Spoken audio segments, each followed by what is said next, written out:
Hi అండి. ఈరోజు వీడియోలో ఫ్రాన్స్ ఫ్రై చూపించబోతున్నాను. ఫ్రాన్స్ ఫ్రైలో ఎక్కువ మసాలా లేకుండా చాలా సింపుల్గా చేసి చూపించానండి. ఇది ఇంట్లో అందరికీ నచ్చింది. మీరు కూడా ఈ వీడియో చూసాక తప్పకుండా ట్రై చేయండి. చాలామంది ఎక్కువ మసాలాలు వేసి అలా చేస్తూ ఉంటారు కదా, కానీ ఈ రెసిపీ ఒకసారి చూసాక ట్రై చేయండి.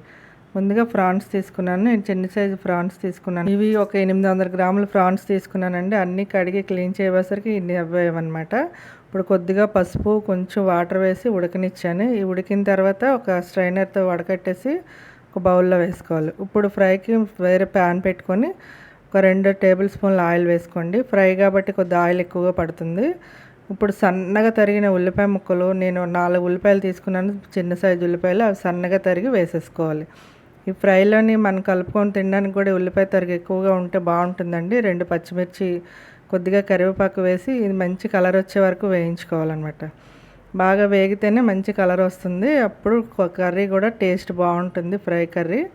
ఇప్పుడు మసాలా పేస్ట్ వేసుకోవాలి. నేను ఇంతకుముందు వీడియోలో కూడా నేను మసాలా పేస్ట్ చేసి ఉంచుతానని చెప్పాను కదండి. అల్లం, వెల్లుల్లి, గసగసాలు, లవంగాలు, ఒక ఉల్లిపాయ పేస్ట్ చేసి వేసాను అనమాట. ఇది అది వేసుకుంటే మంచి టేస్ట్ వస్తుంది. చక్కగా ఫ్రై కూడా టేస్ట్ బాగుంటుంది.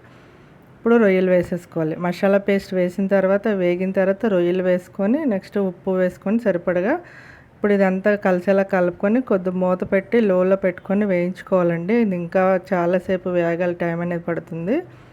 ఇప్పుడు మూత తీసి మధ్య మధ్యలో కలుపుతూ వేయించాను. చూసారా, ఆయిల్ అనేది చక్కగా రిలీజ్ అయిపోతుంది.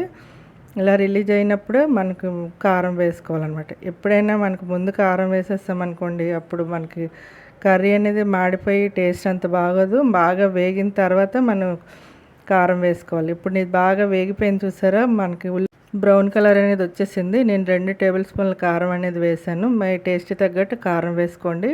ఎందుకంటే మన ఇందులో ఉల్లి తరిగి ఎక్కువ వేసాం కాబట్టి కొంచెం కారం ఎక్కువే పడుతుందండి. మీకు నచ్చితే ధనియాల పొడి, జీలకర్ర పొడి కూడా వేసుకోవచ్చు. నేనైతే అవి ఏమి వేయట్లేదు. మంచిగా వేగిపోయింది, చూసారా, మంచి కలర్ కూడా వచ్చేసింది. ఫైనల్గా కొత్తిమీర వేసుకొని తీసేసి దించేసుకొని సర్వ్ చేసుకోవడమే. అంతేనండి. చూసారా, ప్రాన్స్ ఫ్రై చాలా సింపుల్గా చేసేసాను. మా ఇంట్లో అందరికీ నచ్చిందండి. ఈ వీడియో మీ అందరికీ నచ్చిందని అనుకుంటున్నాను. ఈ వీడియో నచ్చితే లైక్ చేయండి, షేర్ చేయండి. మరిన్ని వీడియోస్ కోసం ఛానల్ సబ్స్క్రైబ్ చేయండి. మీకు ఏవైనా కొత్త వంటలు కావాలనిపిస్తే నాకు కామెంట్స్లో తెలియచేయండి. తప్పకుండా నేను చేసి చూపిస్తాను. Thank you for watching.